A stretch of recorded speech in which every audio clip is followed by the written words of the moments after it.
I'll let you start the report. Excellent. So good afternoon and welcome. We have a few different important things to talk about today. We have Carrie Brazier from Mass Commission for the Blind here to talk to us about the great things that are going on with the AIM library, and frankly, very importantly, how to access the resources that the Mass Commission for the Blind has through the AIM library. So glad that we'll have Carrie on screen here in just a minute to provide really important information for you. I'll take the early literacy regulations very briefly. Jamie has some update for you. Jamie Camacho, our Director of Special Education Planning and Policy, has updates for you from around special education. I have a couple as well. And then as always, we'll try to save some time for Q&A. We do have a lot of content for today. I'll just warn you though. So hopefully we'll have as much time for Q&A. As always, put your questions and answers into the Q&A tab, the Q&A button. And that's where we will continue to moderate the questions and work to answer as many as we can at the end of today's presentation. So with that being said, I'm really happy right now to turn the presentation over to Carrie Brazier. I also know that Commissioner D'Angelo is with us as well. And so, Carrie, I know I'm supposed to turn it directly to you, but I just can't resist if Commissioner D'Angelo, if you're just able to say hello. You always bring such positivity to our district leaders, and I can't resist having you just say hello. Well, thank you, Russell. Thank you for your leadership. Thank you for our great partnership with DESE. Please know we're there to support the district, so let us know. We're just a phone call away. But we believe in Carrie, and we want to turn it over to Carrie so she can tell you all the great things we have going on. Thank you, Commissioner. Thanks, Carrie. Go right ahead. Thank you so much for this opportunity. My name is Carrie Brazier. I'm the director of the Accessible Instructional Materials Library, and I've been with the library for 27 years now. And we've been under the umbrella of the commission for over a year, and it's been a great home. There's been a lot of turnover in the field, and we have been receiving questions almost monthly from SPED directors. And the most common question that we hear is, how do I provide you with a purchase order? What are the costs involved? So I'm here today to just run through that we're a free resource for you. So if we could go to the next slide, please. And just some basic key points. The AIM library, the resources are free to districts. Eligibility that is due every school year at the beginning are the assurance forms, and some of you have probably seen those. It's the one piece of paper that we collect on every student. It lists the assessments, learning media, the medical eye reports and things like that that you have on file, and we're required to document that for both our pockets of funding. Braille and large print should be requested in the spring of the preceding school year to ensure timely delivery. If a student is legally blind, Braille must be considered per the Braille Literacy Advisory Council's law. And NIMUS is also a free resource for districts. And I've heard recently that there are some districts that have opted out. I'm not sure the form that is that you guys check off, but there is no charge to the district for you opting in.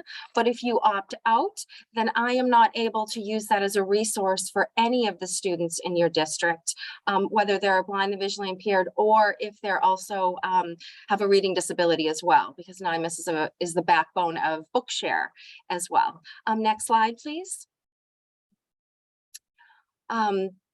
We can coordinate Braille and large print textbooks, assistive technology devices, and many other accessible instructional materials to support and improve the quality of education and the expanded core curriculum.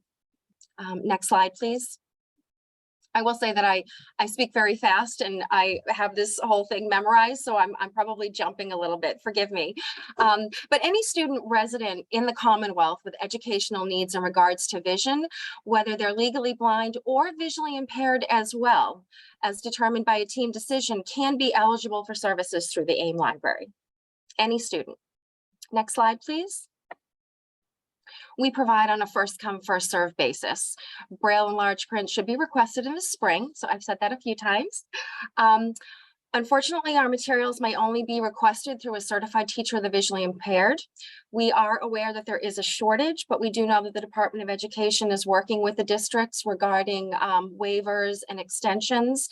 And also, if you reach out and my blanket response back to you is that you need a TVI, please reach back out and we can have a conversation.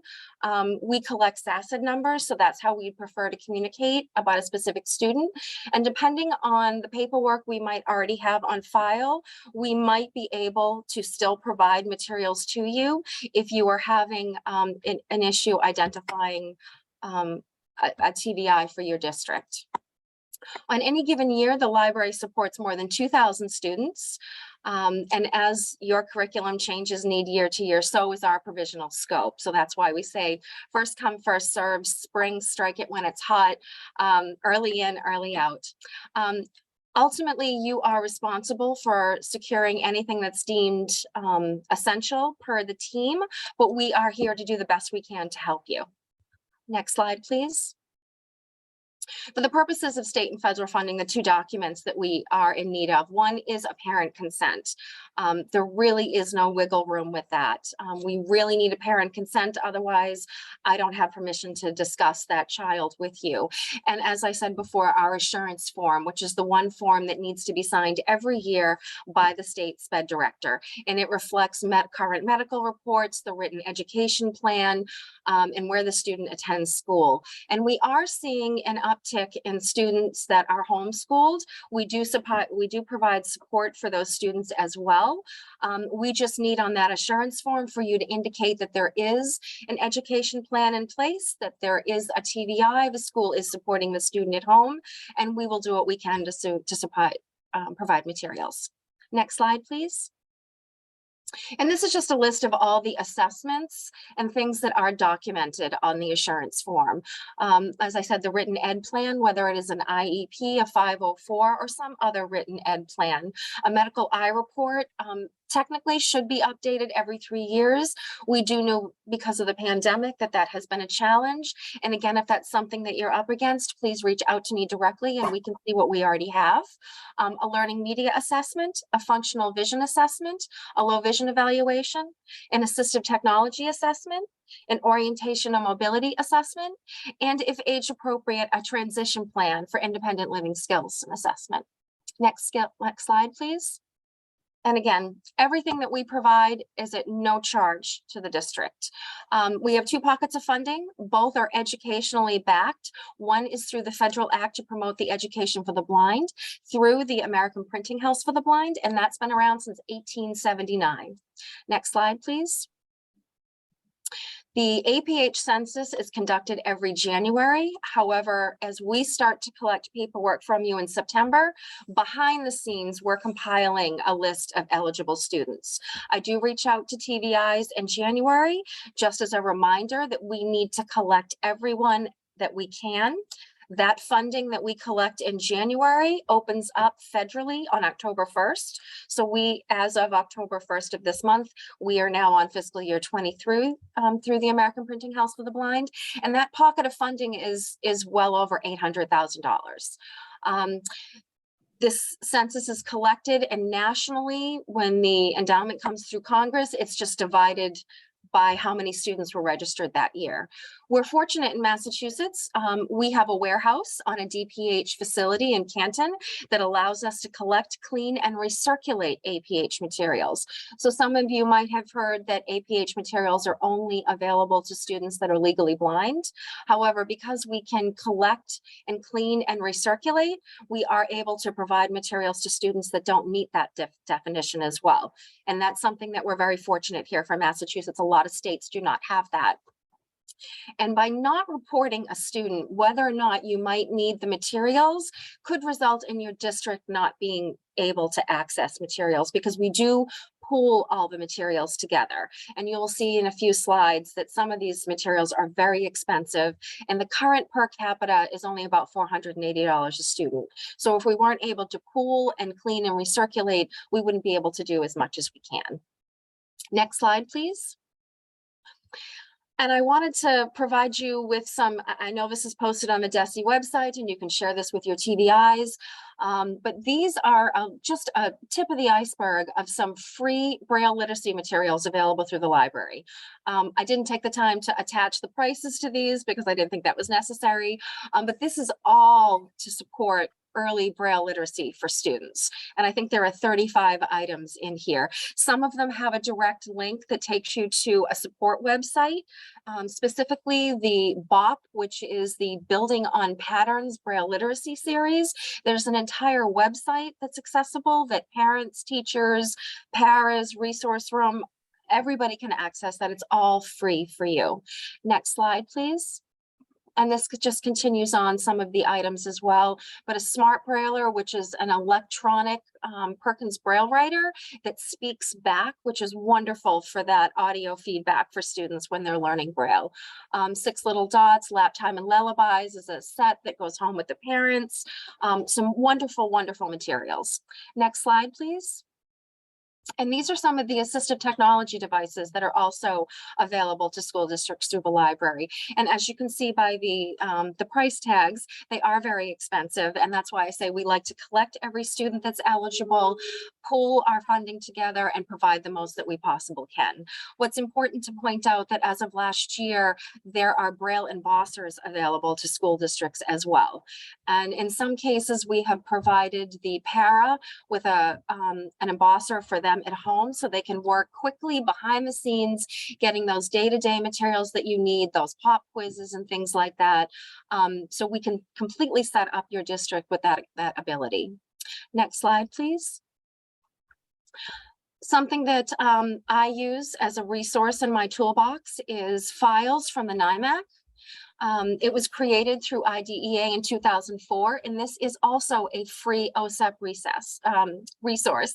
And I mentioned it earlier, there are a few districts that opted out. I really don't know why you would do that. Please opt in when you see that form again. It just helps us in the background producing those, the Braille and the large print and accessible PDFs as well. There are districts that are starting to request those files, and we can facilitate those as well. The NIMAS files are not for student distribution. They're all in that HTML IT tech language, and they do need to be sort of gone through and vetted out what is necessary, whether it be large print Braille or the accessible PDF. And a school district doesn't have the tools to do that. Next slide, please. This is sample language for you to take back to your procurement directors or your purchasing agents or your school committee. NIMAS files don't magically appear in the NIMAC when you buy a product from a district, from a publisher. This language needs to be in your contract.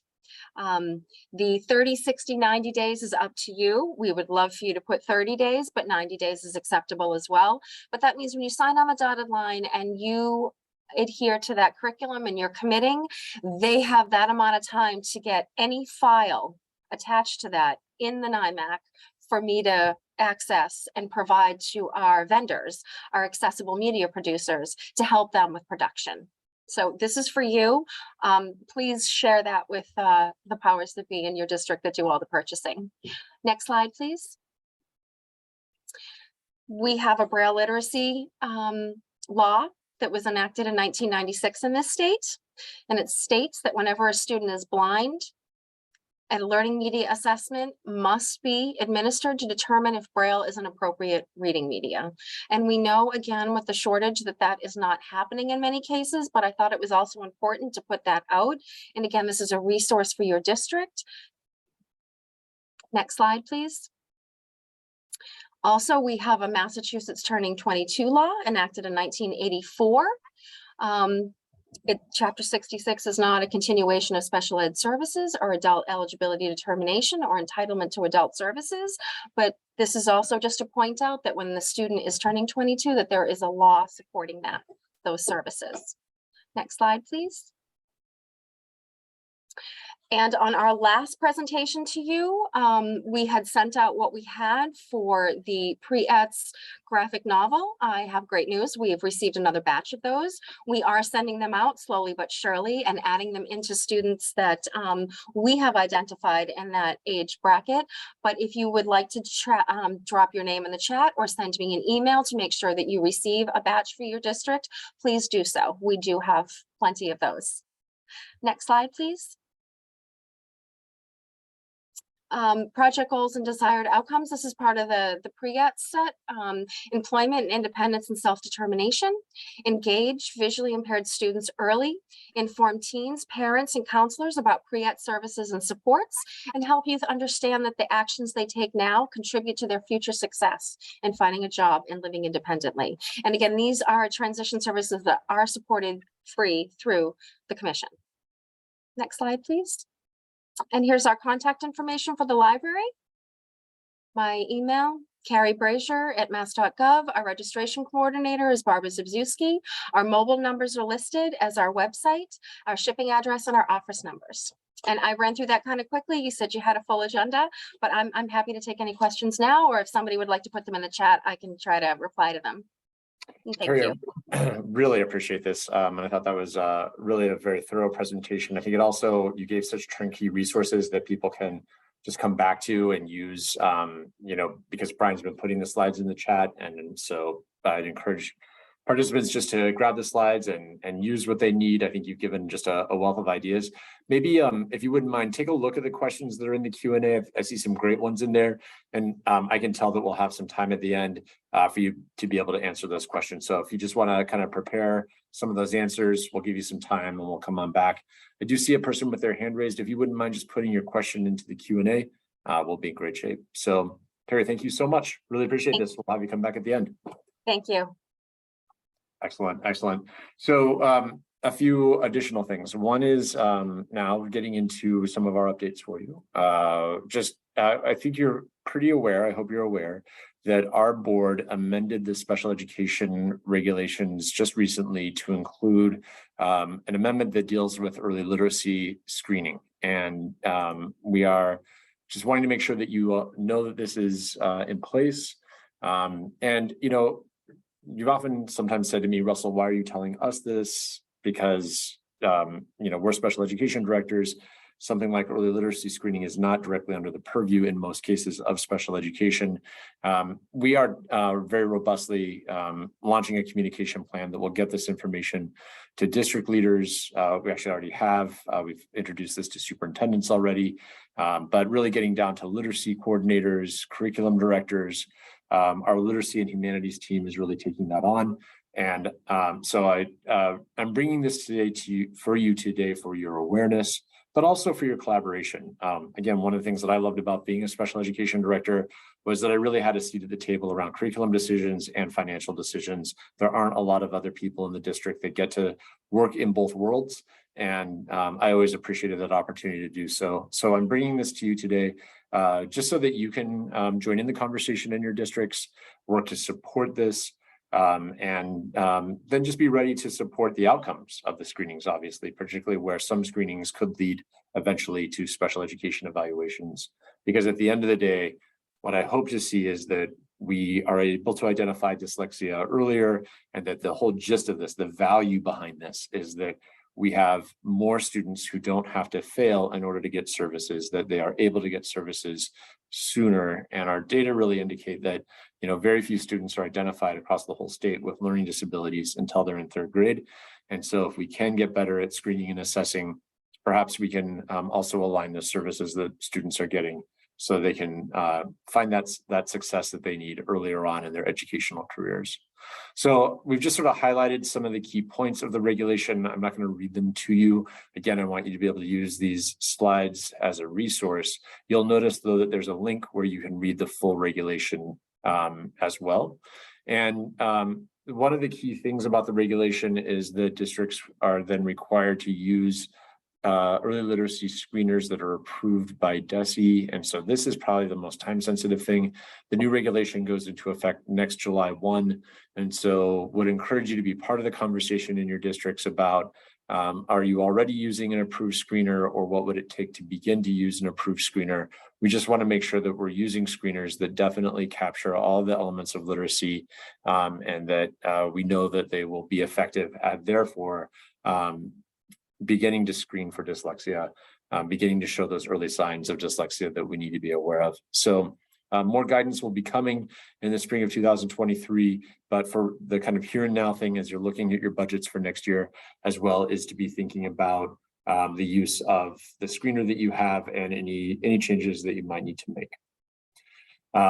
Let's just move on to some special education updates. And I know that Jamie, and let me just check to see. And oh, great! I know you've had some internet. Go right ahead. All right, I'll advance for you as well. All right, so we'll move to our next slide. So this is just kind of giving you a little bit of notice that you should be getting letters and then soon as far as this year's determinations of need for special education. Just want to mention a couple things that are different from this year. You'll see the rubric just like we had last year. A couple slight changes are highlighted in here. So for the PRS system, what we used as far as calculations was letters of finding. And we looked at it per 1,000 kids. So we took into account size of districts, and we only looked at letters of finding when we were looking at how we were determining your score in that category. So that's slightly different than last year. Looking at the 5-year cohort graduation rate, this is slightly different as well. We heard some of your concerns regarding particularly the students that are 18 to 22. Although we really feel strongly about this being an important outcome for students, graduation, we did make a slight adjustment. So you'll notice that this is weighted differently than last year. It's weighted as a point and a 1.5 as opposed to being double as it was last year. Those are the only changes. Everything else is the same. And we go to the next slide. This is the cut scores that we use for this year, but you'll get a copy of your own rubric for your district, which gives you all of the different scores in each category. And so you'll know what your aggregate score is. We did not have any districts that are in the NSI category. We have districts that fall in the MR, NA, and NI, just like last year. And you'll be getting your letter that will clearly delineate how you got scored, what your score was, and what the next steps are. I think we have one more slide on this. And then just like last year, the different offices here at the department will be coordinating with you. You'll have one point person that will help with the coordination, but we'll be making sure that all of our existing accountability and assistance liaisons will be collaborating, so it will be a coordinated approach. You'll receive a letter that will have a contact person from DESE as your liaison, and that person will serve as the primary point of contact for your district. Great. I think that's it for that, Russell. Yeah, definitely. So again, determination letters will be coming soon with this supports related to particularly districts identified as needs assistance and needs intervention. And we look forward to just providing that information to you soon. Jamie, I know that we've had some feedback about 688 referrals from other state agencies, and I appreciate that Carrie brought that up as well in her presentation. And so I'm going to turn it back over to you to talk a little bit more about 688 referrals and just some helpful reminders there. Sure. So these slides really are meant to be information that you can bring back to your district. So I'm not going to go through all the slides, but this is just simple. What is the 688 referral? And I'm going to go to the next slide. And I think this next slide, I think you saw this from Carrie already today. This is just who should have a 688 referral. The next slide. This is just why it's important just to remember that we are hearing from other state agencies that their referrals are lower than expected. It does impact funding, and it's also really important for making sure that agencies are able to plan with families and students and complete their individual transition plan. The next slide, I think this is just some tips. There's a brochure in the next slide that I'm sure you've seen. In that brochure, they give 4 tips. These are the 4 tips of trying to make sure that you're really looking at 688 referrals and what to look for. And there's information under each of those tips. I think that will help you. And if you look at this last slide, this is just really all the information that you need, some resources, the advisory that relates to this, information from our site on 688 referrals, the actual form, and then the brochure that I mentioned, which is a nice just brochure with the information and a nice, easy to understand way of what exactly this is and those tips that I mentioned. So I think that's it, Russell, on this. Yeah, thanks, Jamie. And I know that, going back over 688 is something that, I know you're familiar with. I know is something that is pretty ingrained for our students who are getting to those kind of higher years of transition. But we are seeing these lower numbers, like Jamie said, in terms of referral from across the state. So maybe I would just ask that, could you add this to a list of a check-in with your teams around, are the 688 referrals being submitted? Are they being submitted in a timely way? Because what we can't see is the exact root cause as to why these numbers are definitely lower. So I'd ask that, maybe you could just take some time, dig into that. And, for many of you, I hope it's, the system continues to work well. We are getting those in on time. And for others of you, maybe it's just a great time to kind of self-assess and figure out what's working, what's not, and how you can address any challenges that you might have to getting those referrals in on time. We just want to make sure that services are as seamless as possible as students go from receiving special education services to receiving adult services. So thanks for your attention to that. I really appreciate it. Next up, Jamie and I are going to talk with you a little bit about what we are calling coordinated pandemic-related transition services. So I know that's a little bit of a mouthful, but let me explain a bit about what this is. So many of you are aware that the legislature last year, at the end of the last calendar year, included which is in statute, a requirement for the state to spend $10 million for transition services for individuals who reached the age of 22 between March 10th, 2020, and up through September 1st of 2023, with the idea that this age group has struggled to be able to, meet their transition needs because of some of the challenges associated with the pandemic. So, these are individuals who are receiving special education services up through age 22. So $10 million to be able to support them as they continue to go forward and to try to provide some of those transition services that they may have missed. We thought long and hard about how to administer these funds. And one of the key takeaways that kind of guided our work, or one of the kind of key guiding factors, is that adults who are turning 22, we wanted to think about if we can kind of help them with some of their transition services, but let's do it in the environment that is most developmentally appropriate for them, most age appropriate for them, I should say. And that's really thinking about services in the adult world, not in the K-12 world. And so we have, I'm so extremely indebted and feel such gratitude to our other state agencies who stepped forward to be able to augment, to add new services, these new transition services for adults who are turning 22 during the pandemic, or who have turned 22 during the pandemic.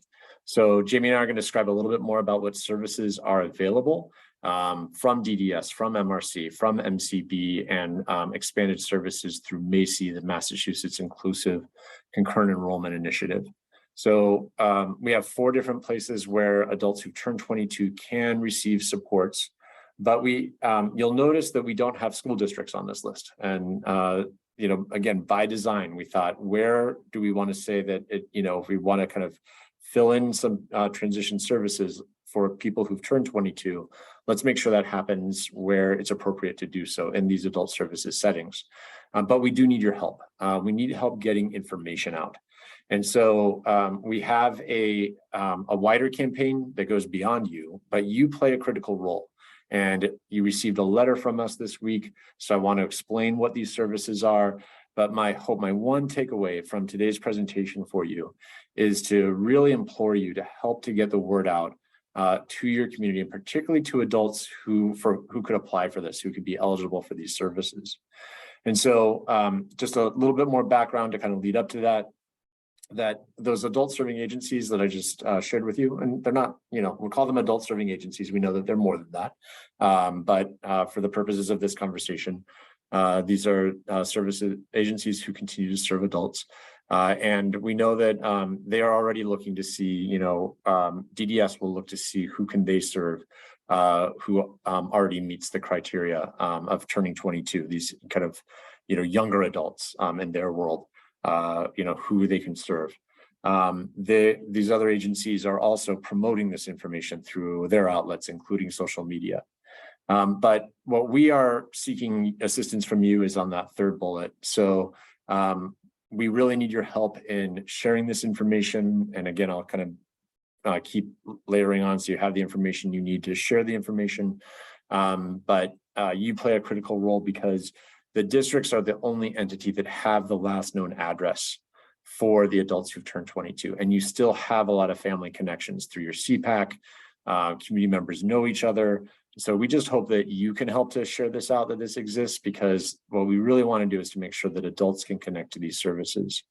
And then we've also, that last bullet is about the way in which Jamie and her team have done really extensive outreach to educator groups, community groups, advocacy groups to help them spread, to have them help us spread the word as well. So we've been working to get the word out through the other state agencies, through our connections, but we need you as well. But let's talk a little bit more about what's going to happen as we work to connect adults to these services. As I mentioned before, there are 4 different places where adults can get services, and we wanted to make it easy for families to figure out what services are right for them and to connect to those adult services. We didn't want them having to call DDS. Does my child apply? We didn't want them calling MRC. You know, will this work for my adult child?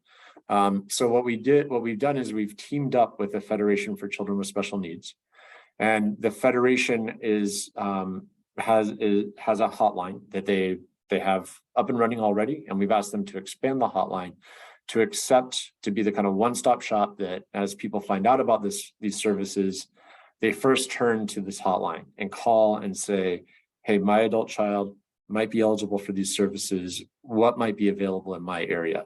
What's happening right now that they could take advantage of? And so the Federation is our one partner who will kind of do the questioning with the callers who reach out to them, find out where they're located, and then provide the caller with the contact information so they know right where to go to begin to get those services. So they're doing that kind of triage element of connecting possibly eligible adults to where services are being provided. And so just important to know that, you know, none of us have to have all the answers. It's, you know, funneling questions to the Federation and then getting people out to where they can get their services. So what you received, you should have received from us this week is a letter to you plus a brochure. And the brochure looks a lot like this.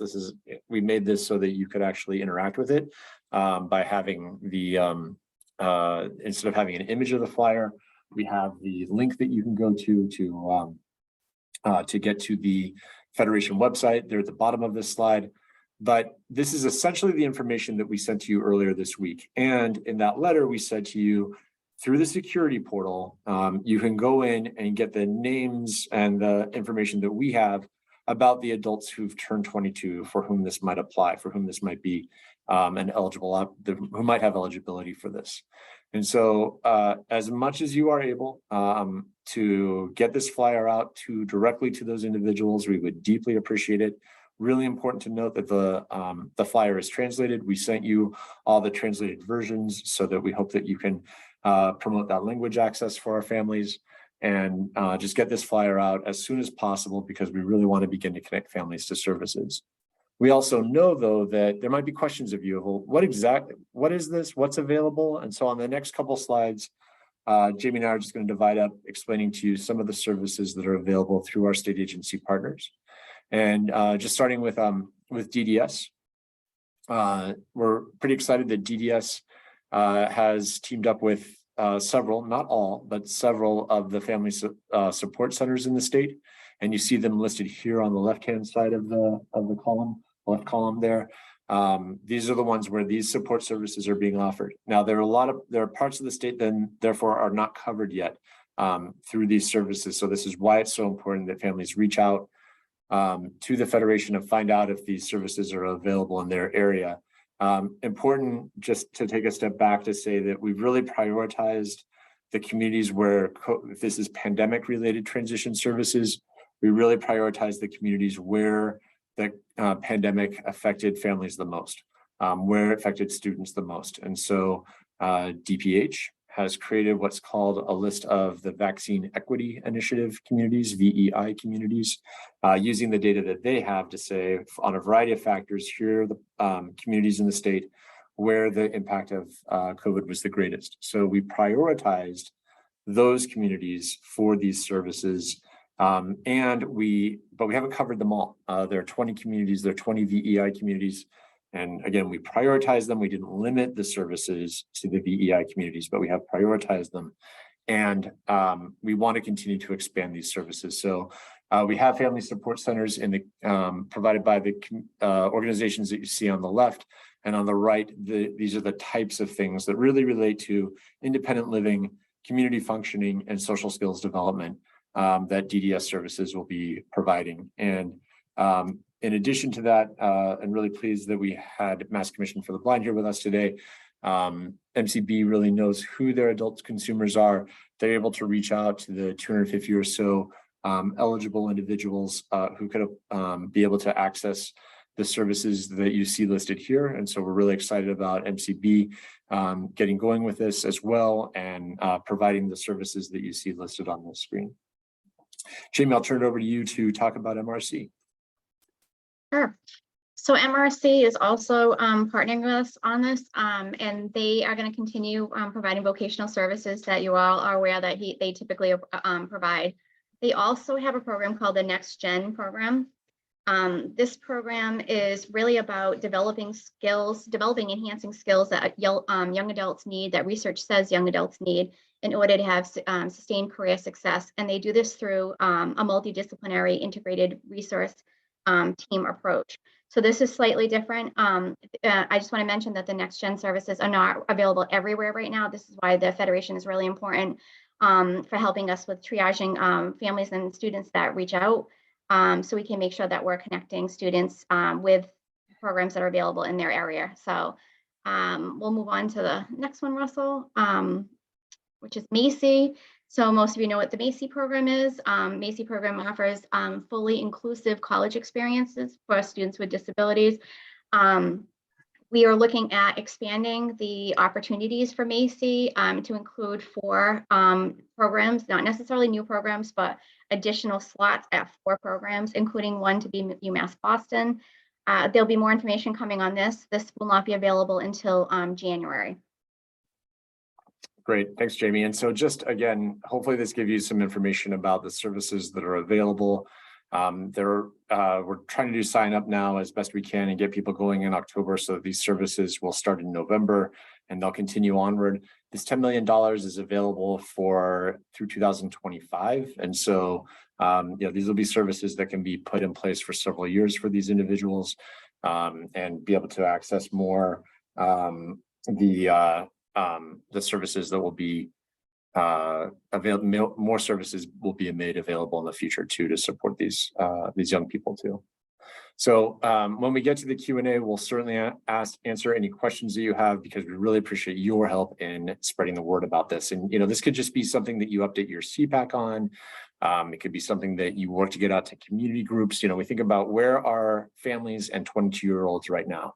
And so everybody goes to the doctor. People go to rec centers, they go to the Y, they go to doctor's offices. I said doctor's offices, right? Church. Where in the community can you help to spread the word? We would certainly appreciate as well. So thank you for anything that you can do. I'm going to transition now to the IEP, and we are just wanting today to give you an update on the status of the draft sections of the IEP that we've put out right now, and kind of where we're going. So as you know, we put out what we called our version 1.0 of the IEP late last spring. We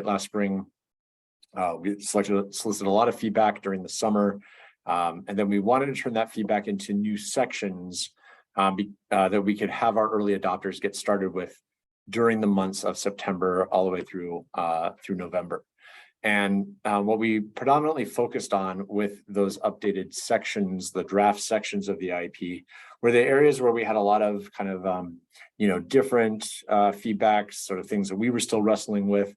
And so you see things like the vision and concerns section at the beginning of the IEP. You see the the impact of the disability, the student performance information, special factors, transition planning, extended school year, transportation. These are just some of the things that we felt like we wanted to go back out with these sections of the IEP, not an entire new version 2.0, but selected sections to get our early adopters started with them, but also to kind of continue the dialogue with various stakeholders about these updated sections of the IEP. And so that's underway right now. There's a link here in the PowerPoint so you can take a look at those updated sections. And we're just using different forums to kind of have more direct conversations about this. So, today I met with the 0 to 14 subcommittee of the Autism Commission and received their feedback. Jamie and I have been working with just different special education director groups as well as advocacy groups. And I'll be at DESE next week talking about this and going deeper inside the forums. So we're just trying to get kind of out to not as much stakeholder engagement as we did in round one, because that was a lot, but we are continuing to solicit stakeholder engagement to update the sections of the draft IEP form. So for example, if you're coming to the ACE conference next week, I'll really go through the actual sections, these new sections in greater detail so that you can provide us with feedback. But what's really important for everyone to know is just that reminder of kind of what this is all about. Again, I've gone over these slides in the past, so I won't go over them in great detail right now, but this is what's, we keep coming back to and kind of pushing ourselves on with this project and reminding ourselves that this project is sort of part of an array of services. The forms matter and they're right at the core of the work. But a lot of the conversations that we're having internally, as well as with the stakeholder groups that we're meeting with right now, is about kind of what belongs right now as directions on the IEP, and then what ultimately goes into the process guide or into the parents guide. And what's the keeping that connection strong between eligibility determinations and the IEP itself. So there's a real interconnectedness between all of these pieces, but the form, ultimately, it's that form that every student will have that matters the most.